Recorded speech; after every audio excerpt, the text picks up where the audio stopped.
বারোয়াউলিয়ার দেশে এই মোরতাদ মুজাহিদিনের দেশে তাদের কোনো ঠাঁই নাই। বাংলার মোরতাদ মুজাহিদরা, বাংলার গায়রত পুরুষরা এখনো রক্ত শুকিয়ে যায় নাই, এখনো বীরের রক্ত এই জমিন থেকে উধাও হয়ে যায় না। তাদেরকে সতর্ক করে দিতে চাই।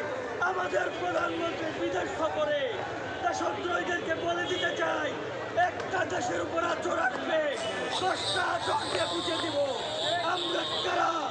আমরা সেই জিহাদি জাতি, আমরা সেই বীরের জাতি, আমরা সেই উহুদের জাতি, আমরা সেই কারবালার জাতি, আমরা খন্দকের জাতি, আমরা সেই বদরের জাতি। আমি তাদেরকে সতর্ক করে দিতে চাই, এই মাত্র তাদের রুশ কাছে যে উদাহরণ তৈরি হয়েছে, এত বড় পরাশক্তি দিগ্বিজয় আমেরিকার বিরুদ্ধে মুসলিম জাগরণের যে ইতিহাস রচনা করেছে, আমাদের ইসলামিক যে বিপ্লবের দেশ ইরান, সেখান থেকে তাদেরকে শিক্ষা নিয়ে সতর্ক হওয়ার আহ্বান জানাচ্ছি।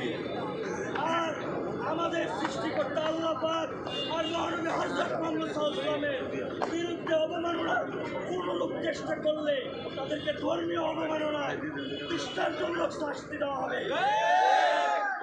শুধুমাত্র সাম্প্রদায়িক সম্প্রীতি রক্ষা মুসলমানদের দায়িত্ব নয়, এখানে হিন্দু বৌদ্ধ খ্রিস্টান সবার দায়িত্ব।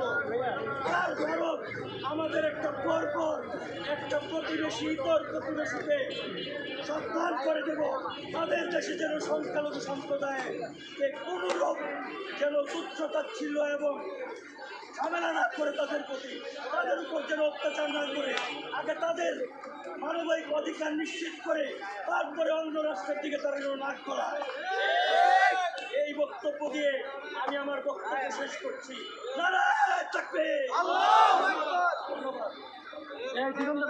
ভাই এরপরে যে কথা বলবে মাইক্রোফোন তার মাঝামাঝি রাখেন, এক পাশে সব মাইক্রোফোন থাকে, আরেক পাশে মানুষ থাকে, দুইজন দুই পাশে থাকেন।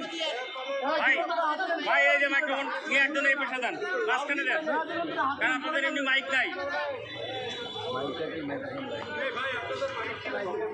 হ্যাঁ হ্যাঁ, আপনি একটু এদিক সাইড হন। ওই যে ওই ভাই ঢুকলেই হবে, ঠিক আছে? মাইক্রোফোন এক পাশে, এবার ঠিক আছে, খেলা ঠিক আছে। বলা যাও ভাই শুরু করেন, মাইকগুলো ধরেন না ভাই। ভাই সামনে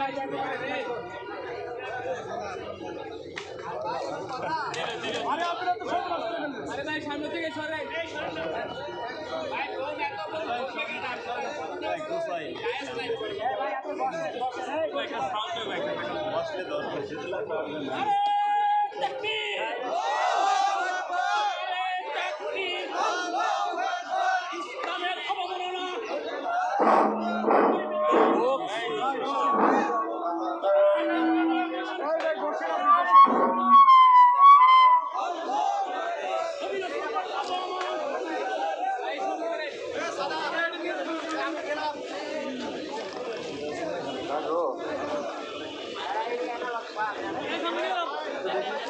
Vai,